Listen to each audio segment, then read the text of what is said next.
Welcome to Tochi Stories. Please don't forget to like, subscribe, and turn on post notification because it will mean the whole world to me. Now, let's get right into the story. Brace yourself. The hospital room was dim, filled with the stifling scent of antiseptic and the cold silence of a man approaching death. Chief Agu, once a name that echoed power and wealth across the southeast, now lay frail on the hospital bed, reduced to skin, bones, and regret. His breathing was labored, a rattling echo with each rise of his chest, and his fingers trembled as they reached out, not for water, but for mercy. Surrounding him were 9 men, each tall, each strong, each carrying the sharp edges of youth, 9 sons, his sons. But not one held his hand. Not one uttered the word, Papa. They stood in silence, some leaning on the wall, arms crossed in indifference, others seated with forced expressions, like strangers attending a funeral they were paid to witness. The monitor beeped steadily, mocking the awkward stillness in the room. The doctor stepped in briefly, asked who was responsible for signing a consent form for a life-saving procedure, but all eyes averted. No one answered, and the doctor left as quickly as he came, used to such scenes by now. Chief Agu's eyes scanned their faces, all painfully familiar, yet distant. He recognized the piercing jawline of Obinna, the sharp gaze of Akin, the scar under Tobe's eye, and even the soft lips of the youngest boy, whom he had only seen once after birth. They were all here, the sons of his lust, the fruits of his recklessness, the ghosts of his past standing like judges around his deathbed. His voice, cracked and weak, trembled as he said, "My sons, my children," but the words floated in the air and died before they could land. Some shifted uncomfortably. Others stared at the floor. Their silence spoke louder than any curse. These were not sons raised in love. They were products of abandonment, pain, and silent rage. Each one had been left behind. Some in wombs denied, others in households destroyed, their mothers used and discarded like old wrappers. And now, they stood like tombstones around a dying man who once believed he was untouchable. Chief Agu wept quietly. The tears slipped down the sides of his face into the pillow, mixing with the sweat of sickness. "Forgive me," he whispered, barely audible. But forgiveness is a gift given, not begged for, and none of them had it to offer. Their hearts were not just hardened, they were scorched. Agu had never taught them love, never shared birthdays, never attended school events, never called to ask how they were. All he ever gave was pain and a name they hated to carry. One of them, Hugo, finally spoke. "You waited till death to remember you had children." Another one added, "We're not your sons. We're your sins." Agu closed his eyes slowly, the weight of their words heavier than the cancer gnawing at his insides. Death was near, and so was the past that refused to stay buried. Decades ago, in the thriving heart of Onitsha, a young man named Agu walked with a confidence that turned heads and stopped conversations. He was the kind of man other men wanted to be, wealthy before 30, handsome with that dangerous kind of charm, and always the center of any room he walked into. He wore designer clothes, drove the latest Benz, and lit cigars as though fire was beneath his fingertips.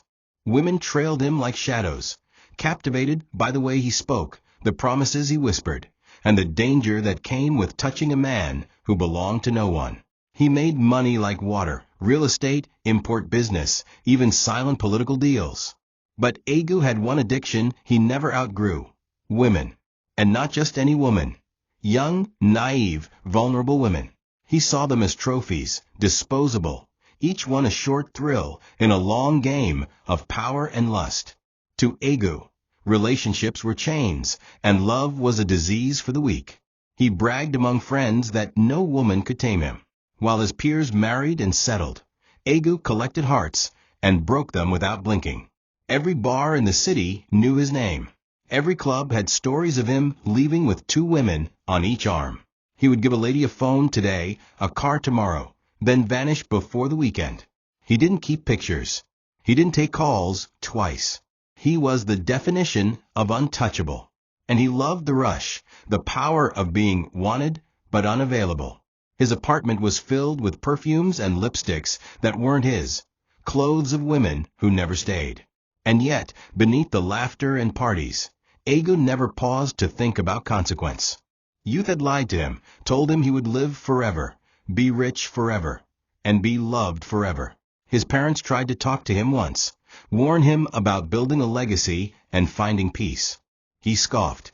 "I'm the legacy," he said. "Let others build houses. I build memories." His father, a farmer, died heartbroken, never seeing Agu settle down. His mother prayed constantly, hoping one day her son would find a woman who would change him. But women didn't change Agu, they fed his hunger. And while the world clapped for his wealth, no one saw the trail of broken girls, bleeding hearts, and shattered wombs he left behind. He wasn't just careless, he was a storm. And wherever he went, he left ashes that would one day turn to smoke and come back to choke him. Her name was Rose, soft-spoken, brilliant, and full of dreams. She was in her final year at the university, top of her class, loved by lecturers, and admired for her poise. That was before she met Agu. He came to give a guest business lecture, a surprise appearance sponsored by one of the alumni. Rose asked a question that impressed everyone. Agu noticed her. After the lecture, he approached her, complimented her smile, praised her intelligence, asked for her number. She gave it, reluctantly, not out of interest, but respect. He began calling, sending gifts, promising mentorship.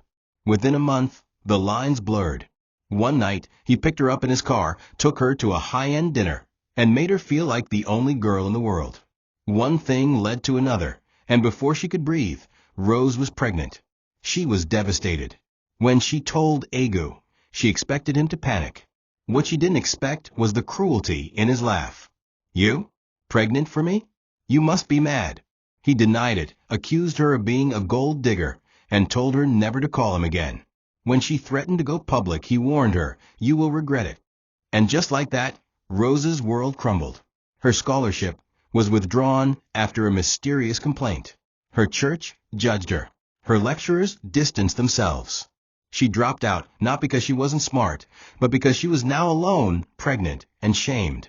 With no parents to support her, she began selling fruit by the roadside just to afford rent and baby supplies. When her son was born, she named him Obinna, meaning father's heart. A cruel irony, for the father never came. Obinna grew up watching his mother suffer.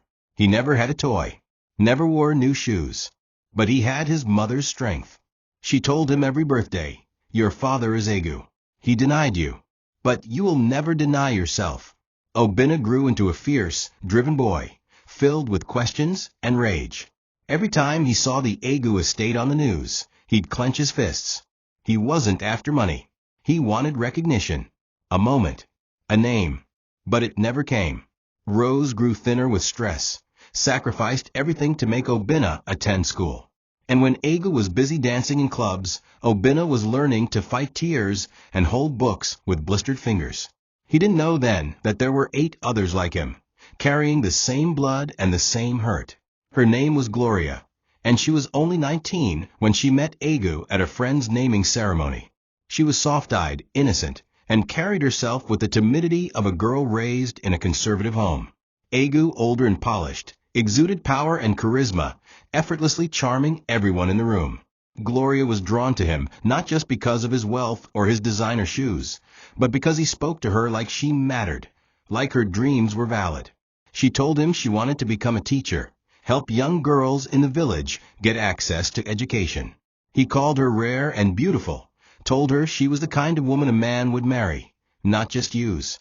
It was the most affirmation she'd ever received. When he began visiting her hostel with food, gifts, and promises, her roommates envied her. Some warned her, but she waved them off. Agu said he would marry her. That was all she needed to hear.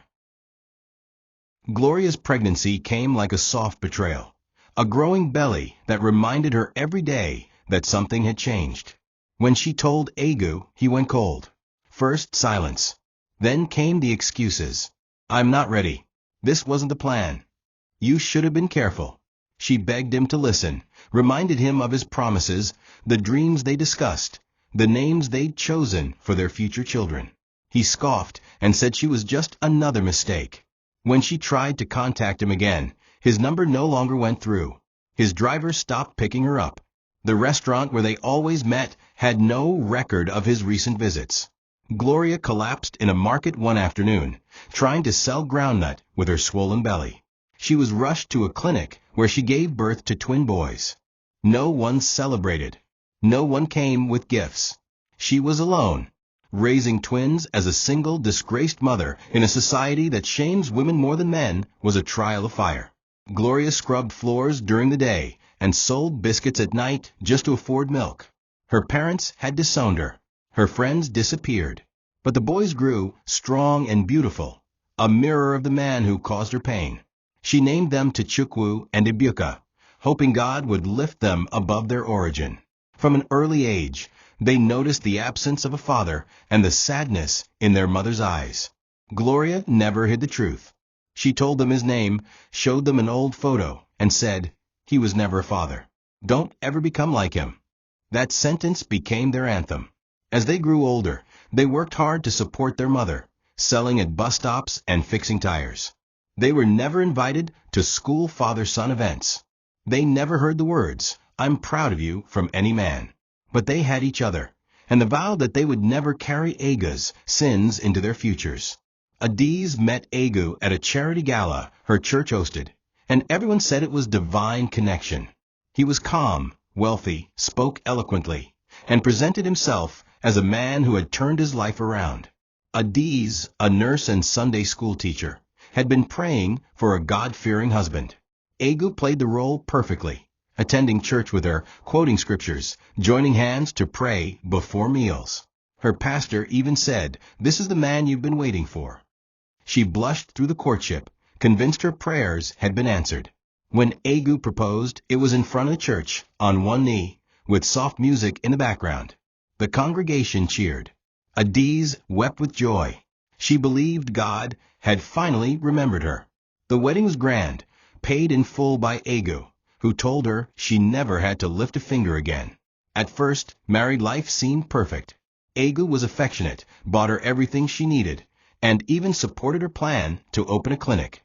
But soon, the cracks began to show. Late-night calls, trips he refused to explain, perfume scents on his shirts, and the worst, condoms in his car's glove box. When Adiz confronted him, he laughed and called her insecure. "You're my wife," he said. "Don't embarrass me." When she persisted, he slapped her. Once, twice. Then pretended nothing happened the next morning. One day, a woman named Sonia appeared at the gate with a suitcase and a pregnancy bump. Agu didn't deny her. "She's staying here," he said. "I'm the man of this house." Adiz was 5 months pregnant. She watched Sonia move in, sleep in the guest room, and argue with her over water and food. Agu never stepped in. He only drank more, smoked more, and disappeared for days. Both women gave birth within weeks of each other, 2 baby boys. But the house was no longer a home. Sonia would insult Adiz, calling her weak and stupid for staying. Agu fueled the tension by sleeping with Sonia openly, praising her food while belittling Adiz. One night, after Sonia threw hot water near Adiz during an argument, the young wife packed her things and left with her newborn. She didn't cry. She didn't plead. She just walked away from the illusion of a marriage that was never real. Agu didn't stop her. He simply poured himself a drink and watched her leave. To him, it was just another exit in a long list of women who failed to understand him. He didn't even notice his son, Adiz's son, looking back through the rear window as the car pulled away, silently imprinting the last image of a father who let them go without blinking. After Adiz's departure, Sonia ruled the household like a queen in a palace of broken walls. She gave birth to a boy named Chisholm, and Agu, in his twisted view of fatherhood, provided for the child like a trophy he could show off. But his attention was as temporary as his interest in any woman. He didn't do diaper duty. He didn't attend vaccinations. He didn't help with midnight cries. All he did was provide money, and even that came with conditions.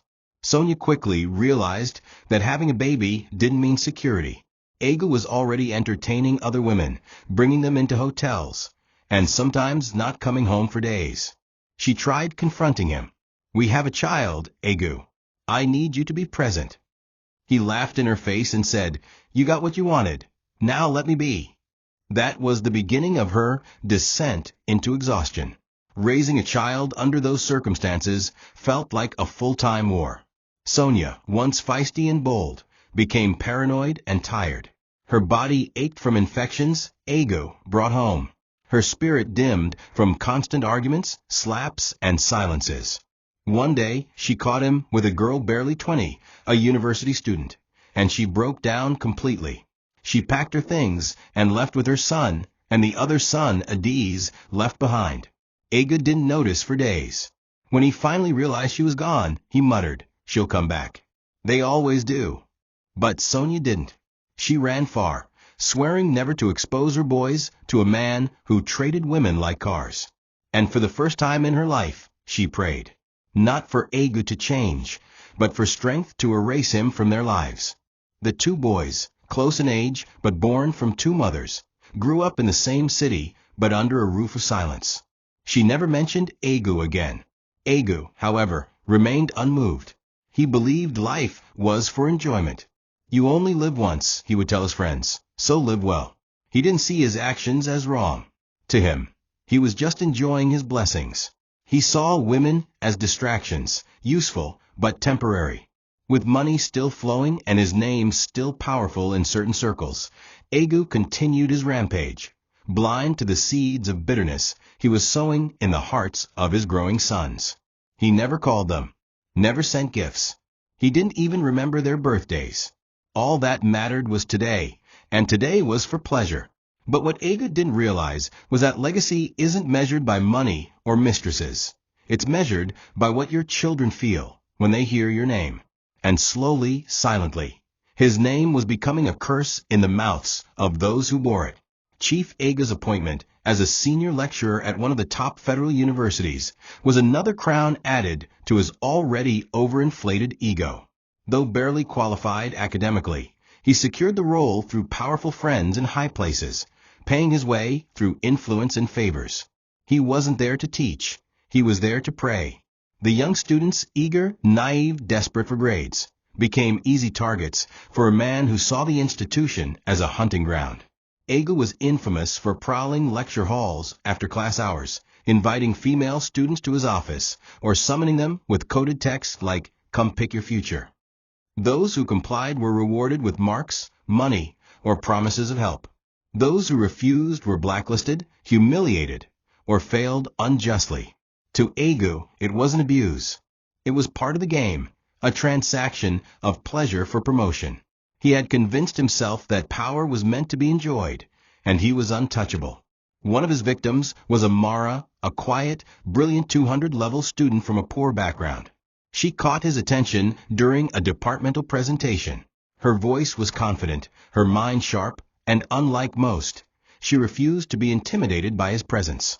Agu, intrigued by the challenge, began his pursuit. He offered her mentorship, a new phone, promises of a scholarship, and when she refused, he upped his game, inviting her to private discussions and threatening to delay her academic progress. When Amara finally broke and revealed she was pregnant, Agu flew into a rage. He accused her of seducing him, claimed she was trying to trap him, and warned her never to speak about it again. When she persisted, he used his influence to get her expelled, paying administrators to rewrite records and tarnish her name. Amara returned home disgraced, her dreams shattered, and her stomach growing with the child of a man who ruined her life. She gave birth alone in her uncle's compound, under a leaking roof and the judgment of neighbors. But she survived barely. She named her son Emeka, a symbol of strength in sorrow. Years passed, and she raised him with silent resilience, often scrubbing floors to afford school fees. Emeka, though fatherless, grew up hearing stories of his mother's pain. Amara never said Agu's name directly, but Emeka could see the fire in her eyes every time she spoke of betrayal. He understood early that some fathers are not protectors, they are destroyers. Chief Agu, meanwhile, never once remembered the girl he discarded. To him, she was just another name in a long list of faceless mistakes. He continued his lectures, his hotel visits, and his midnight deals, believing he was immune to consequence. But what he didn't know was that seeds of sorrow, once planted, never remain buried. They grow, and one day, they rise to choke their sower. Sonia's exit was not as quiet as Adi's. It came with broken plates, blood on the floor, and a final scream that haunted the compound for days. Neighbors pretended not to hear. Domestic chaos in Agu's house had become so frequent that no one cared anymore. But this time, Sonia meant it. Her body had suffered too much physically, emotionally, and biologically. Years of untreated infections had weakened her health. Countless hospital visits revealed nothing except one truth. Her immune system was failing. She confronted Agu with medical reports in hand, sobbing, hoping for just a little sympathy. Instead, he laughed, called her dramatic, and reminded her he didn't force her to stay. That night, she packed everything, herself, her children, even the leftover diapers, and left with a single bag. No car, no driver, just pain. Agu didn't chase her. He didn't call to ask if the children were safe. He simply poured a drink, lit a cigar, and ordered another girl from the university to come spend the weekend. His heart was iron, his conscience dead. Sonia, with 2 boys under 7, found refuge in her cousin's apartment in Enugu. She took up tailoring again, her fingers trembling from exhaustion, but fueled by desperation. She swore never to let her sons be like their father. She told them the truth early, how they were born not from love, but from mistake and manipulation. The boys, Chisholm and Abub, grew up distant from each other, each processing the truth in their own way. Chisholm became introverted, always questioning why their father didn't want them. Abub became angry, aggressive, fighting anyone who mentioned the name Agu. The household survived, but the wounds festered. Chief Agu, on the other hand, spiraled deeper into himself. His money was still flowing, but the spark was gone. He was no longer the charming lion, just a worn-out shell addicted to control. His body, too, had begun to betray him. Night sweats, stomach pains, fatigue. But he ignored the signs. It's stress, he told himself. I just need rest. He refused medical checks, refused to slow down. His world had always obeyed him, and he believed his body would too. But pride is a dangerous disease. It blinds a man until the fall is too great to recover from. And Chief Agu was falling, slowly, silently, and alone. One by one, the women disappeared. His friends stopped inviting him. His calls were missed. His relevance was fading. But instead of reflection, he clung to his habits, not knowing that destruction wasn't just near, it was already inside him. It was supposed to be his last chance at normalcy. After all the heartbreaks and departures, Chief Agu met Chinu, a nurse in her early 30s, kind-hearted and gentle-voiced. She had lost her first husband to a road accident, and had spent years raising her younger sister, Ojeki, who had just completed her national service. Chinu didn't fall for Agu's charm immediately. He had to work harder this time, attending church again, pretending to care, even offering to fund a community clinic. Chinu, worn out by loneliness, let her guard down. They married in a quiet court ceremony. For the first few months, things were calm. Chinu became pregnant, and Agu seemed happy. But old habits, like rot beneath fresh paint, never truly disappear. When Ojeki moved in to help with the baby, Agu's eyes wandered again. At first, it was glances, then compliments, then gifts. Chinu trusted her husband and her sister, so she thought nothing of it. But Agu was persistent. He began slipping money into Ojeki's bag, whispering vile promises when Chinu wasn't looking. Ojeki resisted at first, but the taste of luxury, combined with Agu's psychological manipulation, broke her resolve. One night, while Chinu lay asleep with her newborn, Agu snuck into Ojeki's room and began what would become a series of sick encounters. Months passed. Ojeki grew quieter. Chinu noticed, but blamed it on stress. Then came the bombshell. Ojeki was pregnant. When Chinu confronted her, screaming, shaking, demanding to know who was responsible, Ojeki broke down in tears and confessed. Chinu's world shattered in a second. She didn't scream. She didn't cry. She simply packed her things and left, taking her newborn son with her. She left a note, There is no cure for what you are. Agu was stunned, but only briefly. He poured another drink, turned up the TV, and muttered, "They all leave anyway." Ojeki fled, disappearing from town, never contacting Agu again. She carried his child in shame, knowing she had betrayed the only person who ever loved her. Meanwhile, Agu's ninth son was born in secret, in a village hospital where no one asked questions. Back in Agu's empty house, the silence became louder than ever before. 9 sons scattered across Nigeria. 9 boys raised in pain. And yet, Agu still didn't realize the true consequence of his actions. Because some men only learn when it's too late, and Agu's too late was already counting down. Across the country, 9 boys grew up in different cities, in different homes, under different levels of poverty and pain, but all carried the same haunting surname, Agu. Some bore it openly, some hid it like a wound, and others rejected it altogether. But no matter where they lived, their mothers made sure they never forgot the man responsible for their pain. The stories were not exaggerated. They were honest, raw, and painful. Obinna, the firstborn, grew up fiercely independent, always angry at the world. He had his mother's resilience, but carried a permanent chip on his shoulder.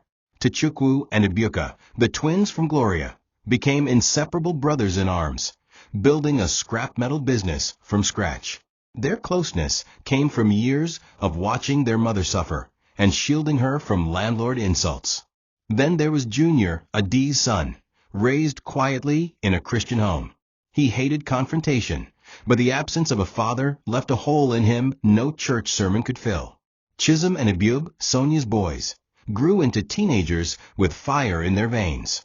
Chisholm became a poet, pouring his rage into verses that made people weep. Abub, however, became reckless. Street fights, drugs, and near arrests became his therapy. His mother tried her best, but the anger in him was deeper than she could reach. Emeka, Amara's son, grew up quiet and observant. He studied hard, never spoke of his father, but worked twice as hard to be everything Agu wasn't. Chinu's son, Toby, had the gentlest heart. He loved animals, painted portraits, and asked every birthday, "Where is Daddy?" Chin veniva lit. He was never ready to be a father, she'd say, with tears hidden behind her smile. And then there was Zion, the hidden child from Ojeki. No one even knew he existed except his mother and a midwife. He grew up in a quiet village, unaware that his bloodline carried the same poison as the others. Each of them, in their own world, felt a strange ache in their chests during moments of solitude, a longing for something they couldn't define. A man they had never truly known had left a mark deeper than any presence could have. Their lives, though separate, all bore the fingerprints of abandonment. None of them knew the others existed, not until whispers began to rise. Stories of a dying old man, a father begging to see his sons. Some of the boys scoffed. Others felt nothing. A few, curious, began asking their mothers questions they hadn't asked in years. "What's his name again? Do I look like him? Why did he leave us?"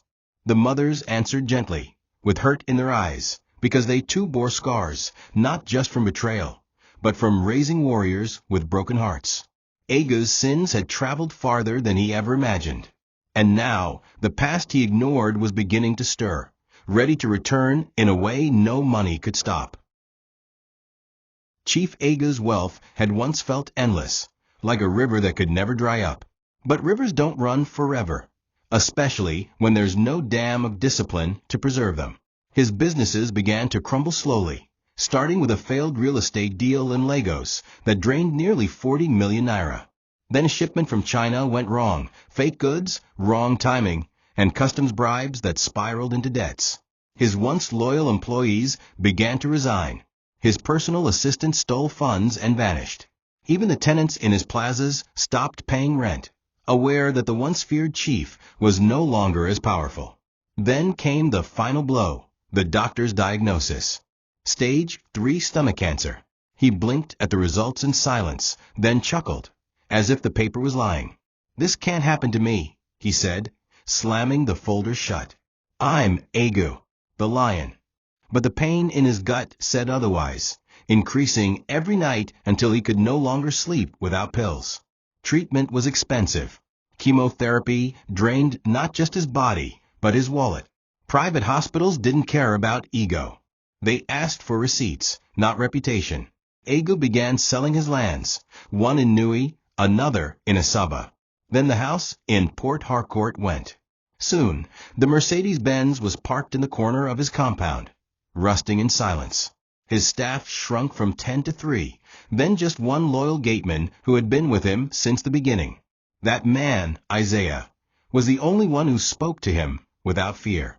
"Olga, you go call your children now," he once said. Agu waved him off with a weak hand. "They are fine where they are." But even he knew the truth. There were no calls, no visitors. No one came when he collapsed in his bathroom and hit his head. He woke up in the hospital, alone, staring at the ceiling, realizing that the name Agu no longer opened doors. It only echoed in empty halls. His skin began to sag, his voice grew faint, and his money dried faster than he imagined. He started selling jewelry, then art pieces, then the land documents he swore he'd never touch. Pride had kept him from calling his sons earlier. Now desperation forced his hand. Through an old lawyer, he sent letters to all 9 mothers. Tell them their father is dying. Let them come before it's too late. He added no inheritance promises, no emotional manipulations, just the truth. The letters traveled across cities and villages. Some women tore them up. Others kept them for their sons to read. The responses trickled in slowly, not from the women, but from the sons themselves. One by one, they began to prepare for a journey they never thought they'd make. Not out of love, not out of pity, but to see the man whose absence had shaped their lives, and whose presence was now begging for redemption. The throne Agu once sat on was gone. Only the skeleton of his ego remained, waiting to be buried with his name. In a private hospital room in Enugu, a silence hung so thick it could slice through the lungs. Chief Agu lay propped against pillows, now just a shell of the man who once ruled nightclubs and boardrooms. His skin was pale, his eyes sunken, and the tubes running from his arm reminded him daily that time was a luxury he no longer had. He had stopped looking in mirrors because the man staring back was unrecognizable. Each day was a gamble. Sometimes he could sit up, sometimes he could barely hold a spoon. But on this day, his breath quickened. His lawyer had called earlier that morning. "They're coming," he said softly. "All of them." Agu had dropped the phone in shock. He didn't believe they would come. Not after all he had done. Not after all he failed to do. But still, they were coming. His 9 sons, the pieces of a puzzle he had broken with his own hands. He stared out the window, watching the wind play with the branches of a dusty mango tree outside. Memories crashed in his mind like waves. Rose's tears when she showed him the pregnancy test. Gloria's trembling hands when he walked out on her. Adi's standing in church beside him, believing the lies he whispered. Sonia's screams. Amara's haunting silence. Chinu's stare when she realized her own sister carried his child. He had ruined them all. And for what? For pleasure? For pride? For a legacy that was now nothing more than hospital bills and half-empty rooms? Agu clutched the cross that hung from his chest, not from faith, but fear. He knew he couldn't buy salvation. He couldn't bribe heaven. All he had now was the hope that one of his sons would look at him and not see a monster. Just once. Just one. The first boy to arrive was Obinna. He walked in with quiet thunder, his eyes scanning the room without emotion. Then came the twins, Tchukwu and Ibuka, standing side by side like sentinels. Chisholm and Ibug followed, their expressions unreadable. Emeka stood at the back, arms folded, eyes cautious. Junior came alone, holding his Bible, but saying nothing. Toby walked in slowly, looking more confused than angry. And finally, Zion, the youngest, came last, unsure of what to feel, just obeying the whisper of a mother he barely understood. 9 boys. 9 men. 9 reflections of Agu's past. The old man tried to speak. His lips quivered. "My sons," his voice cracked. I have no excuses. But I beg you, silence. The room remained still, not out of reverence, but rage restrained. Agu's tears flowed freely, but not one hand reached to wipe them. They had come. But forgiveness was a different journey, and not one of them had taken the first step. The room was crowded, but not with love. 9 sons surrounded Chief Agu's bedside, each one stiff, each one silent. The beeping monitor was the only consistent rhythm in the air, a cruel reminder that this man was still breathing while the hearts in the room had long gone cold. Agu, once a roaring lion, now trembled like a frightened lamb, shrinking beneath the weight of 9 unforgiving stares. His voice, strained and weak, tried to call their names, but the names came out distorted, mismatched, and in some cases forgotten. Obina, Ibuka, Chisholm, Ayu, which one are you again? The insult stung harder than his apology. Emeka chuckled bitterly. You called us here and don't even know who we are. Toby turned away to hide his tears. Zion, the youngest, shifted uneasily, not fully grasping the depth of the pain swimming in the room. Obina, standing closest to the bed, folded his arms and leaned forward. Do you want us to clap for you? His voice was sharp, mocking. You sowed bitterness in 9 fields, and now you want to reap peace. The others murmured in agreement. You know what hurts, Ibub added, stepping up beside his brother. It's not just that you left us. It's that you ruined our mothers. You destroyed strong women and walked away like nothing happened. Do you know what my mother had to sell to buy me a textbook? Junior, soft-spoken but wounded, spoke next. My mother prayed for you every day. She said maybe you'd change. And now you're dying. And you want forgiveness like it's something cheap. Agu closed his eyes in shame, tears leaking into the pillow beneath him. He wanted to speak, to explain, to offer a reason. But how do you defend decades of intentional cruelty? No son moved to comfort him. No one touched his hand. They stood like a jury at the trial of a man who had already been sentenced by life itself. Agu could feel their pain, taste their resentment, and it burned more than the cancer in his body. In a hoarse whisper, he said, I was a fool. I know that now. But no one answered. The silence was suffocating. One by one, the sons stepped back, taking up different corners of the room, not to talk, not to embrace, but to simply wait. They had come, but not as family. They had arrived not for love, but for closure. In that moment, Agu realized something crueler than death, that a man can live with power, pride, and women, but still die completely alone in a room full of his own blood. 9 sons, 9 shadows, not a single tear shed. The next morning, Agu woke up hoping the previous night had been a nightmare. But as his blurry eyes adjusted to the dim light, he saw Obina sitting by the window, reading a newspaper in silence. The others had left to find a nearby hotel, refusing to spend the night in the same building as him. You're still here, Agu whispered. Obina didn't look up. Not for you. I just didn't want to waste transport. Agu gave a weak smile. You look like your mother. That name pulled a sting into the air. Obina slowly folded the newspaper. She died crying your name. I was the one who buried her. She was only 45. Agu's eyes welled up. I know I can't change the past, son. But if there's any way to... Obina cut him off. There's not. The words landed like a verdict. You made sure we all lived like bastards. Now you want to die like a father. Later in the day, the rest of the brothers returned. The room was tense again. Agu asked for a notepad and pen with trembling hands. Let me at least write something to each of you, he begged. If I can't fix what I broke, let me leave you with my voice.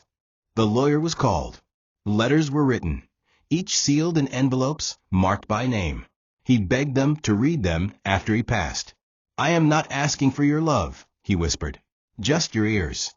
One of the boys, Emeka, finally spoke after hours of silence. Do you know what I used to imagine as a child? That one day you'd show up at my graduation and shout, That's my son. He laughed bitterly. You didn't even know I existed.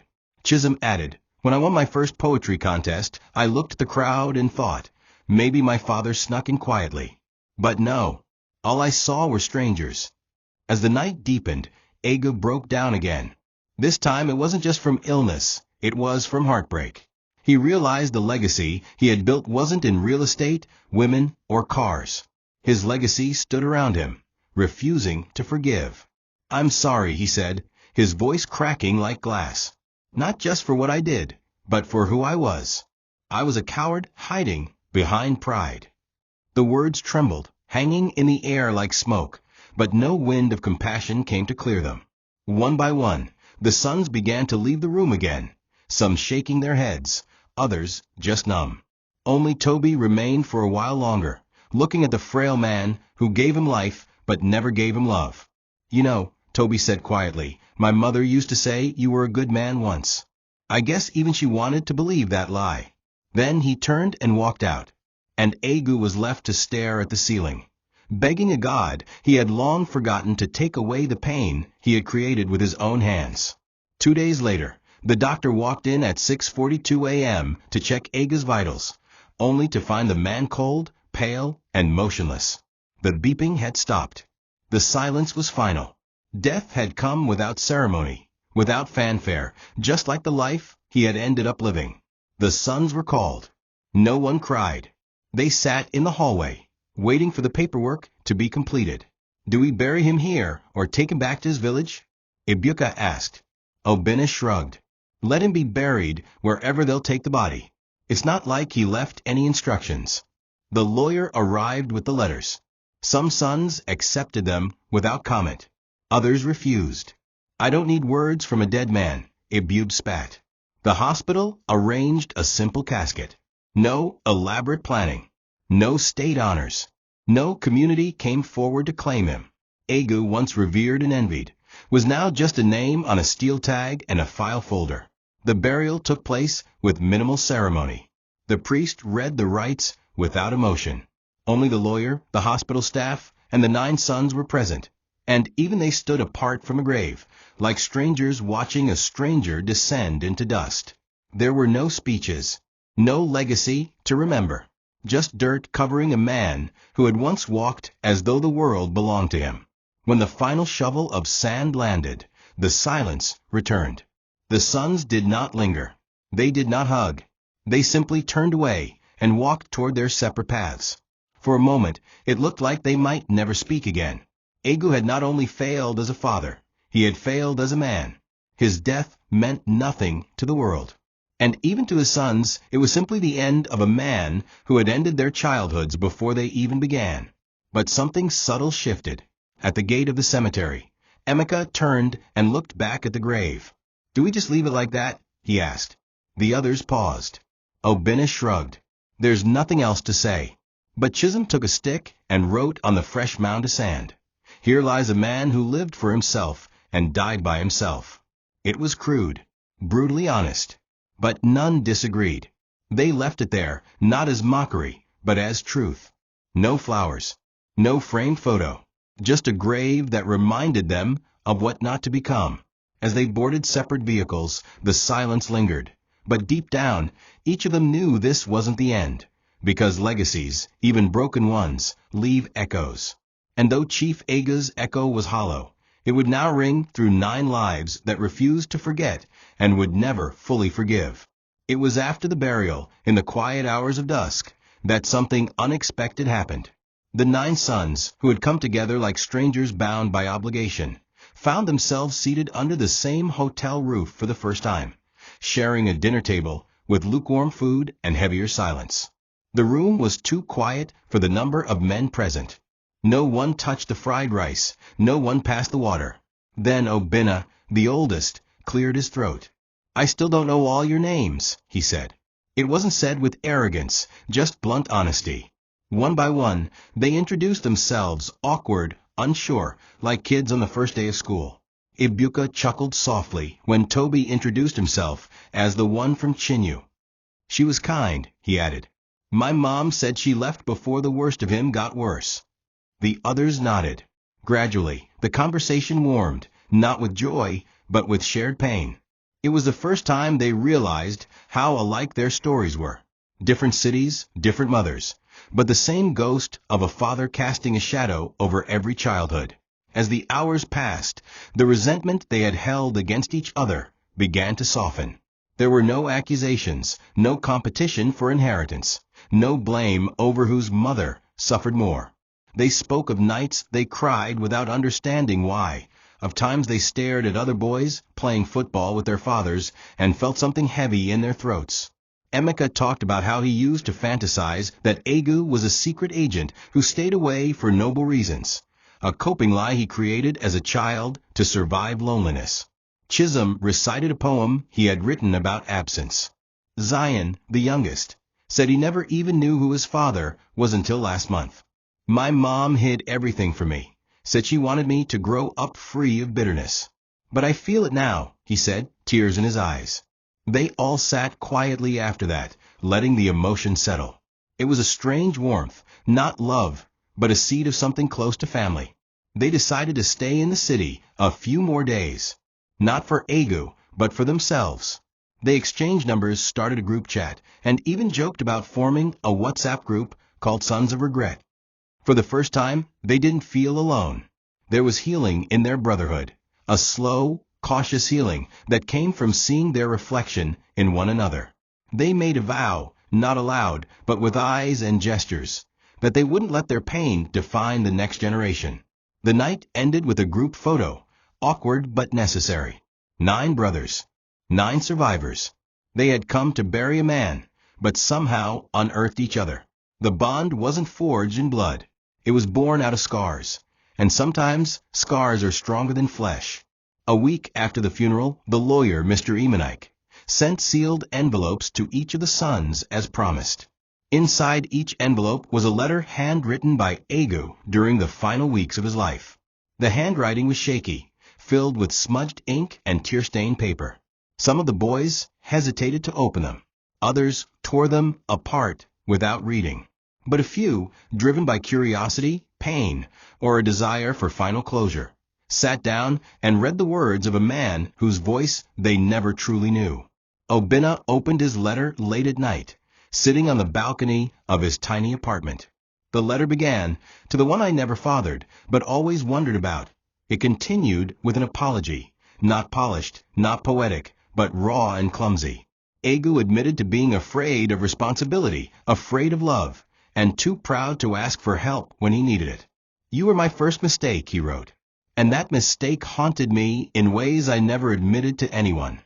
Emeka read his letter in the small kitchen where his mother once baked chin-chin to sell after being expelled. Agu wrote, "I saw your mother again in my dreams before I died. She looked at me with the same silence that always made me feel small." He confessed that he paid someone to destroy Amara's academic record because she threatened to expose him.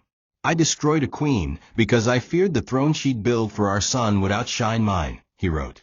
"You are my shame and my redemption, even if you never accept it." Chisholm, ever the poet, read his letter aloud to himself, pausing between lines. Agu wrote that he read one of Chisholm's poems in a local magazine and wept, realizing it was about him. "You write pain so beautifully," the letter said. "I hope you never pass that pain to your children." For once, Chisholm had no words. Not every letter brought peace. Ibub, who never opened his envelope, burned it in a tin can behind his house. "He had his chance to talk when I was 7 and needed shoes," he muttered. Junior read his letter, but wept not because it brought healing, but because it brought memories he had spent years trying to suppress. Toby held on to his for days, unsure if he could handle more truths. Zion's letter was the shortest. It said, "I never knew you, but I knew your mother's tears. If you find your brothers, stay close to them. Don't repeat me." The letters were not enough.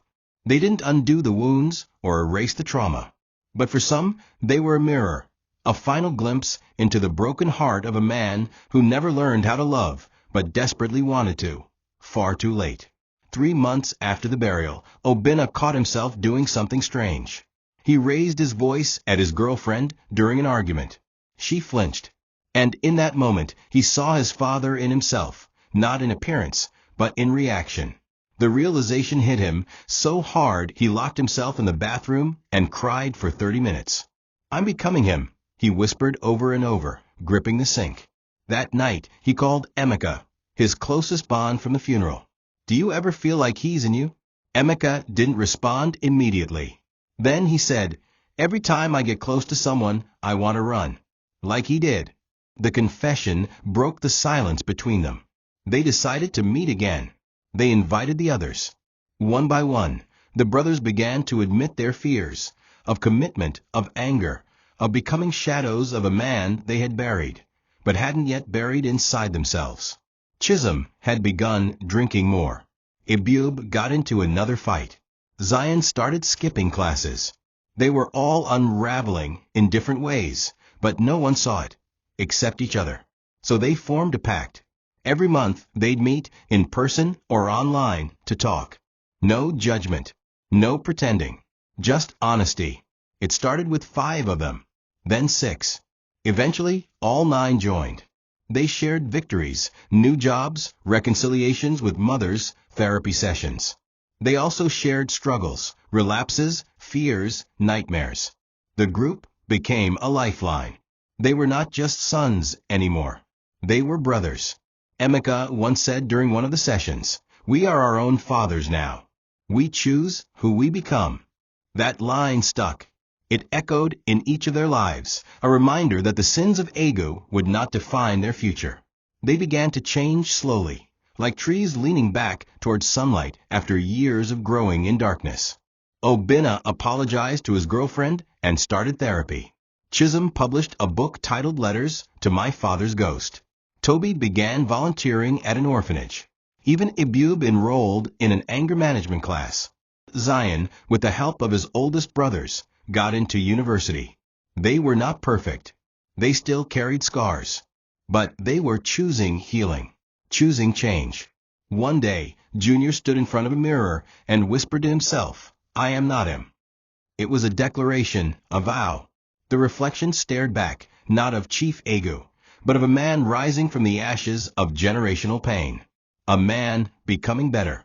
And that, finally, was a legacy worth carrying. It began quietly, with a phone call from Chisholm to Emeka. "Let's build something." At first, it sounded vague, but that conversation birthed something new. Not a company, not a foundation, just a brotherhood, tangible, grounded, and honest. The 9 sons, spread across different states and industries, decided to create a private monthly gathering, not just to check in, but to grow together, challenge each other, and rewrite the narrative they had inherited. They called it the Circle. No fanfare, no funding, just raw honesty and brotherly accountability. It was their way of cutting the root of the tree their father had planted, a tree of abandonment, cruelty, and pride, and growing something better. Slowly, the brothers started integrating into each other's lives, sharing more than grief.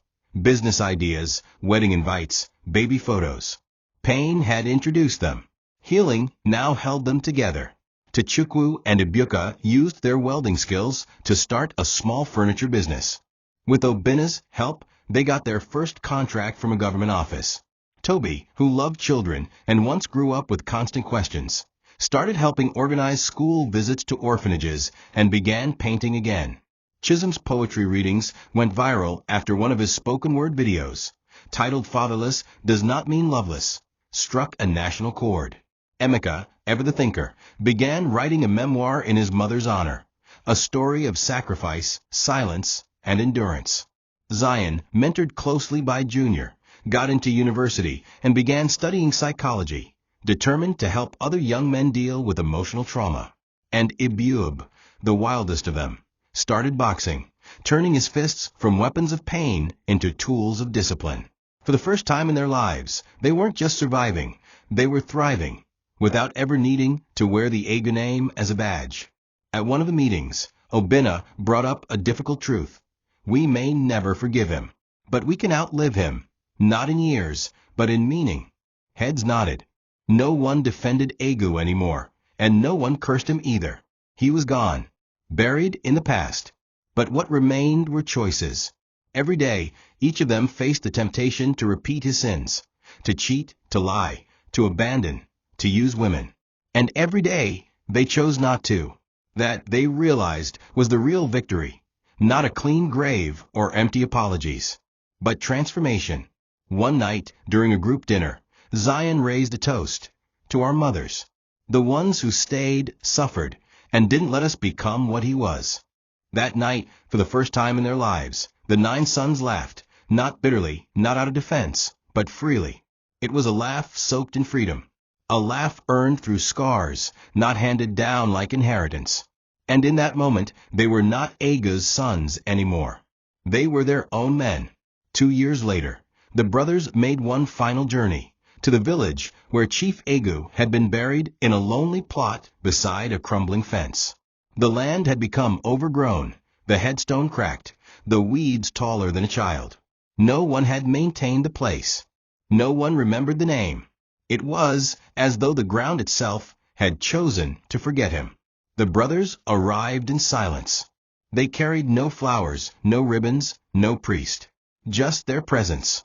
Emeka held a machete and began clearing the bush around the grave. Ibuka helped with a rake. Toby brushed away the dust from the headstone, revealing the name. Chief Agu Ferdinand, 1957 to 2023. Beneath it, someone, likely a villager, had scratched in local chalk. He lived well. He died alone. Chisholm read it aloud. He died as he lived without us. No one responded. There was nothing left to say. Obinna knelt beside the grave and placed something small on the soil, a folded photograph of all 9 of them at Zion's matriculation ceremony. This, he said, is what you missed. He didn't cry. He didn't shout. He simply stood and walked back. Each brother followed suit, some staring at the headstone for longer, others barely looking at it. They didn't come to offer peace. They came to confirm the finality. This man, this ghost who shaped their pain, was truly gone. And with him, the weight they once carried began to lift. We're free, Emeka said. Not because Agu gave them freedom, but because they fought for it. They stood there not as broken boys, but as grown men, brothers bonded by what they survived and what they chose to become in spite of it.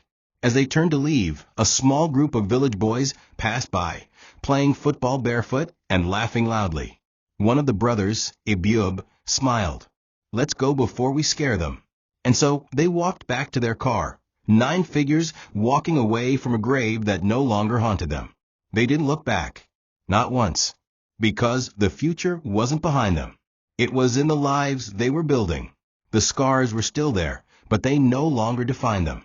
They had no legacy from their father, no inheritance, no last blessing, just pain. But even pain, when shared, can be transformed into something beautiful. And so they drove off, back to their cities, back to their lives. Behind them lay a grave with no flowers. Ahead of them, a story their children would tell with pride. Not about Chief Agu, but about 9 men who refused to become him. Thank you for watching this video. What did you learn from this story? Drop it in the comments. Please make sure you like, comment, and subscribe to my YouTube channel Tochi Stories for more.